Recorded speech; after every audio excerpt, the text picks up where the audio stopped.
Today we dive into the craziest, deepest rabbit hole of twists and turns behind the FTX saga that has quickly become the biggest financial fraud in the history of the global economy. And the collapse of $10 billion worth of assets is just scratching the surface of what is an extremely dark and twisted tale of financial deceit. Just stating the facts of this particular story makes you sound like Alex Jones. That's how crazy this is. But the reality is even stranger than fiction. So without any further delay, let's dive into the craziest story that I've ever heard in my life.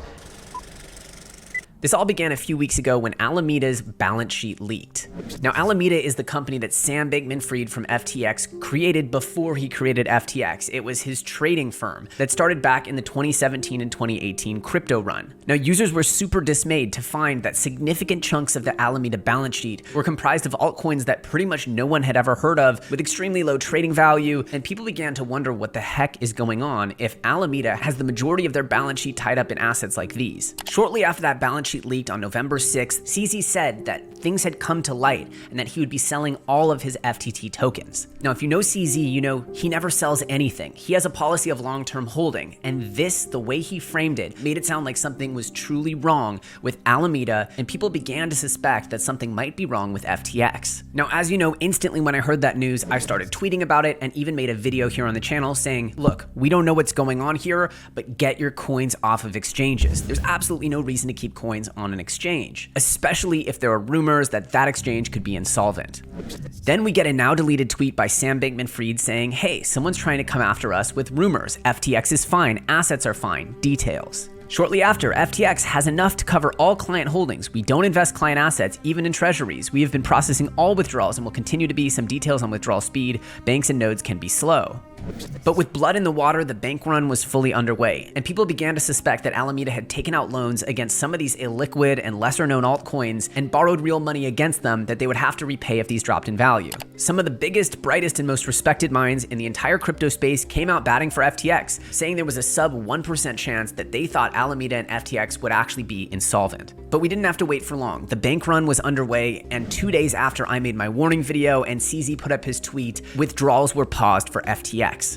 In a crazy twist of fate, we learned that FTX was being bought out by Binance and that Binance would officially become the king of all exchanges. And for a second, we breathed a sigh of relief, thinking, wow, that might be the end of it. Binance has come in to save the day. FTX users will be fine. Funds are safe. Let's move forward. Now let's talk about whether Binance has too much power. Of course, it's worth noting here that Sam went out of his way to make it clear that FTX US was fully backed and unaffected, and that FTX US was not part of this merger deal.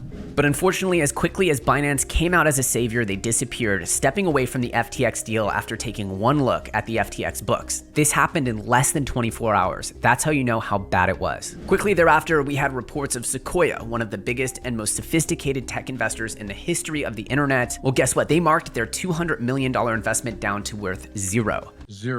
And before the week was over, 5 days after the CZ tweet and my warning video, we got the ultimate news. Crypto giant FTX was declaring bankruptcy. But what happened the night of the FTX bankruptcy was FTX.com and US were hacked, with funds withdrawn in excess of $600 million. Even more so, someone updated the FTX app and FTX websites to have malicious links and Trojan horses. People even reported that their connected bank accounts were being debited by FTX without authorization. And even more so, people reported having zero balances in their FTX account despite having funds on the exchange. Thus, it's expected that FTX may have wiped out all user records and nuked their database. And the hole kept growing. At first, it was reported to be $4 billion. Then Binance just needed to cover $6 billion. Then FTX said if we could just raise $8 billion, it'll be fine. And now we're hearing the $10 billion raise is difficult. And reports started swirling of FTX having bailed out Alameda, Sam's other company, to the tune of $10 billion. So that's the timeline of events that gets us from smoke to fire to Bankrun to bankruptcy. But this is where the story truly begins. Because as this bankruptcy came to light, the true insolvency of Alameda, the questions around how the heck this could have possibly happened, where the money went, what Sam and his team were doing with it, and the unbelievable implications of what's come out since are truly the stuff that conspiracy theorists could only dream of. Even stating the facts of this makes it sound like you're off the deep end of conspiracy theories. Let's dive into where this story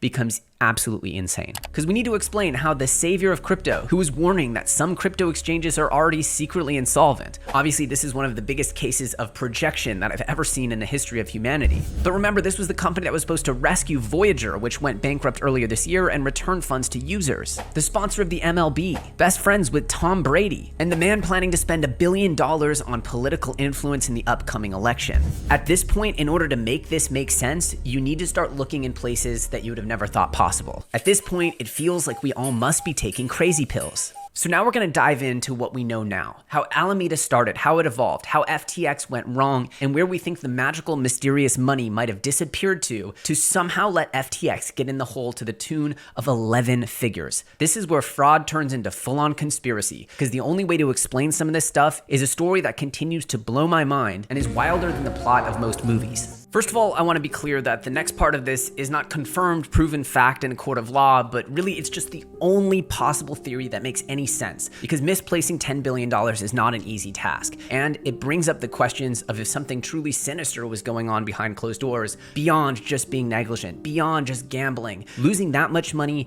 takes a lot of concerted effort. So let's go through the story of Alameda, because that is the true story of how we end up here today. So first of all, there's a perception that Alameda was this amazing trading firm, that they were geniuses of their craft. But as this one investigator says, the background of Caroline from Jane Street and Trabucco from SIG, they're impressive, but they're not exceptional. Hundreds of analysts get hired at these firms each and every year. When Alameda got into this game in 2018 and 2019, there weren't that many sophisticated market makers. Having some form of arbitrage, having some sophisticated software to run on the markets was probably leading to slow and steady growth of a portfolio. But what happened over the 2020 and 2021 bull runs is the big dogs came out to play, the real market makers, the real hedge fund managers, and the people who are vastly higher performing than little old Sam and Alameda. Therefore, it's expected that their edge, making a few basis points here and there, went down over time. What we see through the history of statements from executives at Alameda, such as Sam Trabucco and Caroline Ellison, is that they weren't really doing market making after a while. They were kind of just punting along with the market, just like everyone else. As you can see here, Sam Trabucco is talking about his improved understanding of the news would not only stop them from losing, but it could enable them to win. So yeah, they said that they heard firms were getting into crypto and went long.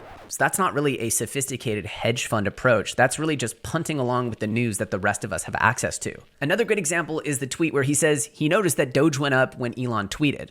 Yeah, no shit, bro. That's literally what everyone noticed. You're telling me that that's what you were running your hedge fund off of? But we see even more confirmation of the way that they were trading from Caroline. Also relatable is the point where he realizes he's been wasting time trying to trade back and forth for a few points of edge when the way to really make money is to figure out when the market is going to go up and get balls long before that. Balls long. Balls long. Balls long. Balls long? Balls long. So you're telling me that one of the biggest hedge funds in the entire space is literally just trying to find the next Degen play and ultra giga long it, because that's where the real money is. So what Alameda realized is that by being a sophisticated market maker, they were actually getting underperformed by the Degens, because we had the most ultimate degenerate bull market of all time. And of course, just like we cover on this channel, we know that low cap crazy stuff can actually make crazy gains, and that getting these right a few times during the bull market is really impactful. But you don't bet $10 billion on that. And apparently they did. Let's take a look at the absolutely horrifying interview that came out of Caroline right around the time of the Luna collapse. Yeah, absolutely could pull it off without my math degree. Use very little math. Use a lot of elementary school math. Being comfortable with risk is very important. We tend not to have things like stop losses. I think those aren't necessarily a great risk management tool. I'm trying to think of a good example of a trade where I've lost a ton of money. Well, I don't know. I probably don't want to go into specifics too much with that. Not using advanced math, not using stop losses, trying to think of a big trade they lost a whole lot of money on, looks nervously at camera. This is horrendous, but it gets worse. As we're about to dive into, we'll find out that SBF had not just Caroline doing crazy things, but he actually had two co-founders that have an extremely shady and very unclear past. Stuff that apparently investors like Sequoia, Paradigm, Tom Brady, Kevin O'Leary, some of the most prolific and diligent investors in history, didn't know about. Who the fuck has mentored SBF? Where did he come from? He was a washout from Jane Street. When anyone tries to pin SBF down on where he made his money, you can't get a cogent answer. You needed real money up front in the place on this country crypto arbitrage to make big money. No one in their right mind would ever give you the money. So who funded this trade for you? Normally when people start companies, they get venture capital money, and those venture capitalists own a piece of it. Did you get venture capital money? I did not for Alameda. And what we ended up doing was basically cobbling together lines of credit and other things from various sources, trying to sort of snowball and be able to build on ourselves. You can't get a real answer. And his partner is a guy named Gary Wang. And no one can find shit on Gary Wang. Now, this part I actually looked into. The only thing you see of Gary Wang on the internet is a picture of his back looking at a computer. Pretty much, you have one of the biggest, most influential partners in FTX. He doesn't exist on the internet. You look up Sequoia stuff, there's a picture of Gary Wang of his back facing a computer. Gary Wang is the same CTO or the Chief Technology Officer of FTX? Allegedly. So as you dig into the layers, we don't know where the original money that they started FTX Alameda came from. This guy, Gary Wang, may or may not actually even exist, or might not even be his real name. And even better, their risk officer apparently started a poker scam site where they were known for cheating against their own player base on the poker website. Hired a chief regulatory officer who was part of a card cheating scandal, and his name is Dan Friedberg. And if you hit up Dan Friedberg's LinkedIn, there's no mention of his time at the poker site. To be head of regulatory at FTX and have this in your past and cover it up, who the fuck runs FTX? Now, when you piss off millions of crypto traders around the world and defraud the biggest and most powerful investors across the world, the truth starts to come out and everyone starts to combine their hive brain and their research abilities to dig in and figure out what the heck is going on. What's utterly crazy is the day that FTX declared bankruptcy, Gary Wang submitted multiple code contributions to the FTX GitHub code repo. That's the same day of the hack and that the database was wiped. It's the same day that malicious links went out to all FTX users. What?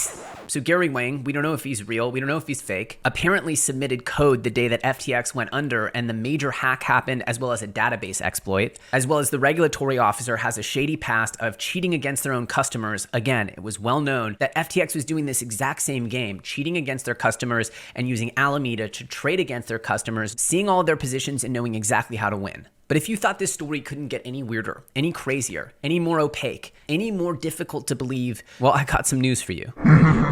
Let's dig back into the tweet where CZ Binance was trying to understand how Sam was bailing out all of these crypto companies, because it didn't quite seem like he was. As you can see, back in July, CZ pointed out that Three Arrows Capital owes Voyager a few $100 million and then went bust.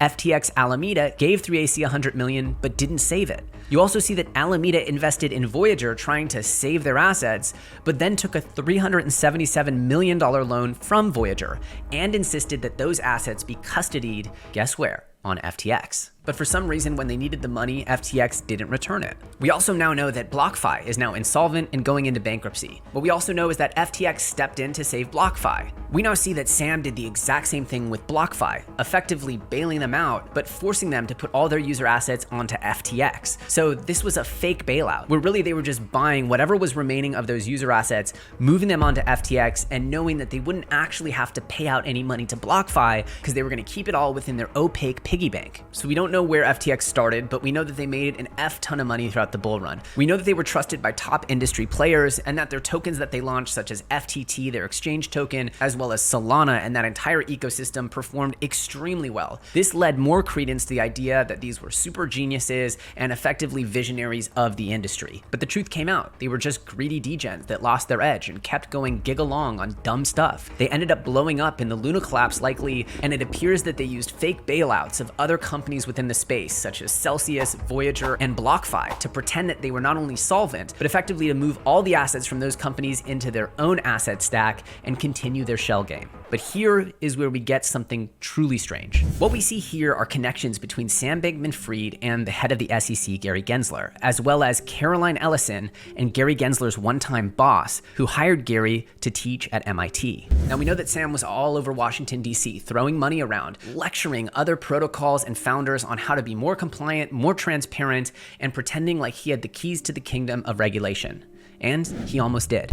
As you can see from this screen recording, we see that a public meeting of Gary Gensler's included the discussion of digital asset securities and the conditional no action relief discussed in the statement. And this was a meeting with FTX and Sam Bankman-Fried. So while the SEC was suing Ripple and punishing random projects throughout the space, they were meeting with the biggest fraudster in the history of cryptocurrency and potentially the history of the modern financial world, and agreeing to give them a regulatory monopoly that would exclude them from persecution. Now, naturally, after everything that's happened, you'd think someone like Sam, who's done unspeakably horrible things, who seems completely devoid of humanity, completely devoid of empathy, in systematically scamming the entire crypto world and beyond, well, you think he would get ravaged by the press and that this would become an ultimate takedown on crypto and fraudsters like Sam Bankman-Fried. But what we got instead was legitimate puff pieces by the New York Times, Vox, and other media outlets that were painting Sam as misunderstood. Just another guy who took a few wrong turns. No uses of the word fraud. No reference to embezzling customer funds for his other project, Alameda. All they did was ask him what he would have done differently. The way that this has been covered is absolutely mind-blowing and plays even deeper into whatever conspiracy theories you thought were the craziest possible versions of the story. Instead of Sam being behind bars, which you'd think anyone who steals $10 billion and actively, openly, disgustingly defrauds people would be, he's out here tweeting in weird, cryptic ways, honestly leading people down a babbling path of insanity. And by the 24th tweet, there was not a single mention of stealing customer funds, of any kind of fraud. He literally won't address the elephant in the room. Now, I don't love conspiracy theories. I generally try not to give in to them, but this one is too crazy. The political connections, the mysterious disappearance of far too much money, the convenient overlap of regulatory meetings while all of this was happening, and finally now the treatment of him by major publications, kind of spinning him as misunderstood or someone who's just taken a wrong step. As Dylan LeClaire said, every day SBF is not behind bars, it becomes increasingly clear that he served as an asset for the intelligence establishment, used to severely stain public perception and impose overreaching regulations. The meteoric ascension, the political connections, and the anti-proof of work, anti-Bitcoin stance fed. And today we've seen even more contagion from this, because it's not just the one domino to fall, it's tons of dominoes that come from a central player like this falling, as we've heard that Genesis Mining has just halted withdrawals. Now, if you don't know what Genesis Mining is, it's actually one of the biggest players in the industry. As you can see, their Q4 2021 numbers showed $50 billion in loan originations, $12.5 billion in total active loans, and $30.8 billion in Q4 spot volume, as well as $20.7 billion in Q4 derivatives notional volume traded. We know they lent a ton of money to 3 Arrows Capital, which was part of the initial blowup that might have been the domino that set the rest of this off. And we can see by Q3, which is last quarter, their numbers had dwindled dramatically, down from $50 billion to 8.4, and so on and so forth. Genesis was processing the Gemini earn feature and earn features for a lot of centralized players within the industry, and at this point it's being assumed that loans within that system might actually become fully bad debt. There was also a run on the bank at crypto.com, which they've managed to survive for now, but the reality is, if you're leaving even a single dime on exchanges, centralized exchanges like crypto.com, like Gemini, like literally any exchange, then you're taking absurd risk. We've always talked about self-custody on this channel, but at this point, not self-custodying is taking gun to your head risk with your cryptocurrency. And before going into the wrap up, I'd like to show just one more thing. I'm not sure if this message is true or accurate, but a leaked message showed Sam saying that he actually was faking all of his fake moral high ground. He said it's what reputations are made of, by this dumb game we woke Westerners play where we say all the right shibboleths so everyone likes us. Sam was a full-on fraud. He took insane risk. He stole from the piggy bank. He literally played the game like a degen and lacked all empathy in the process. It's also come out that people suspect he had a true addiction to amphetamines. You can see in his later interviews that he's shaking uncontrollably in a way that only someone addicted to drugs would do. Abusing amphetamines has a long historical tie to doing inhumane acts, being disassociated, and lacking all empathy. In fact, there's a large belief that Sam essentially cooked his brain on drugs and that he wasn't super high functioning by the end. And in fact, that he at this point has limited, if not completely restricted, cognitive ability. So where was the due diligence? How is it possible that Alameda and FTX were able to produce such a solid looking company to Sequoia and the legendary tech investors, the mainstream entities that bought into this entire scheme? Well, apparently SBF created a backdoor in which he could augment the books of FTX to not not reflect loans going out to Alameda. Effectively, he was giving the auditors of his own company incorrect information so that when they audited the company, everything looked okay. Now, if the auditors couldn't even see the truth, then no one was gonna see it. And there's actually this amazing clip that came out from Chamath Palihapitiya, who's one of the most prolific investors in the world. He was the original president of Facebook. You probably know Chamath already, but watch this interview where he talks about his recommendations he made to Sam. Chamath was given the opportunity to invest in the $17 billion valuation round back about a year and a half ago. And you won't imagine what he said to Chamath. He pitched us in that $17 billion round, and I did a Zoom with him. And after the Zoom, I'm like, this doesn't make much sense, but I'll have my team do some work. We did some work and we sent him a 2-page deck. And we said, here are our recommendations for taking the next step. One was the formation of a board. The second was the creation of dual class stock. The third was some reps and warranties around affiliated transactions and related party transactions. And the person that worked there called us back and literally, I'm not kidding you, said, go fuck yourself. Was quote unquote the response to us. We're like, okay. So that was the easy decision, but message received.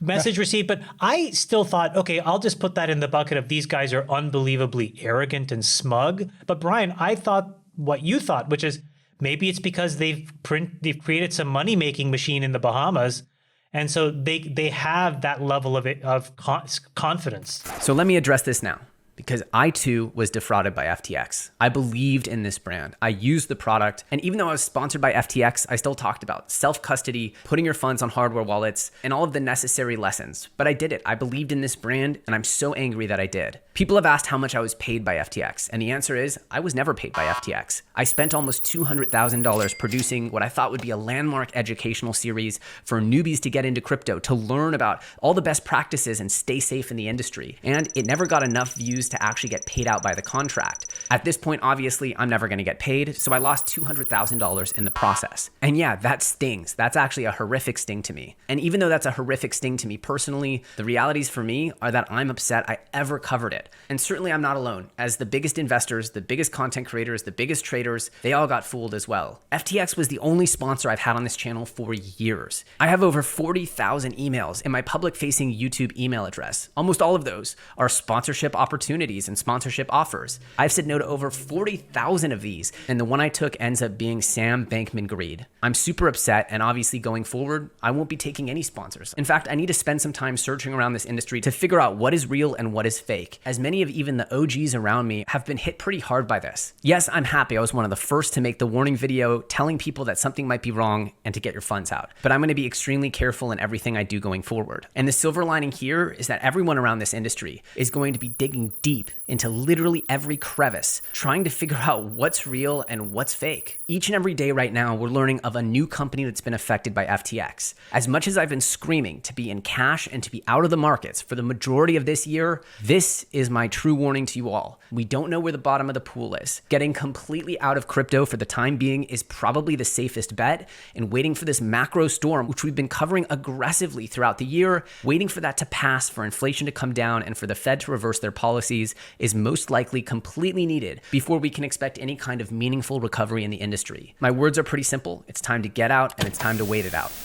Again, this story is one of the craziest in the history. Obviously, it's one super close to home, and it took me a while to even put together the pieces to understand what information I wanted to present to you here. Some of this has been proven out, some of this has been admitted, and some of this is just theoretical still. A lot of the stuff around how Alameda really fell apart is still coming to light. Given what's happened here, I need to completely reevaluate how I cover this industry, players within this industry, and present information here on this channel. So my content will be slow over the coming days and weeks as I try to figure out how to operate in the new world created post-FTX. I want to be clear, this doesn't mean that the case for Bitcoin, for decentralized sound money, or anything like it has changed. If anything, it proves once again that human greed, the same type of greed that caused the great financial crisis and the Lehman Brothers collapse, is present right here in cryptocurrency. The need for financial infrastructure that isn't reliant and can't be corrupted by human greed has never been greater. That's the great irony of the moment we're in right now. As much as it's a total punch to the gut to the entire crypto ecosystem, it's also a reminder of how important some of this infrastructure truly is. As always, I'm EllioTrades. I thank you so much for watching, and I'll see you very soon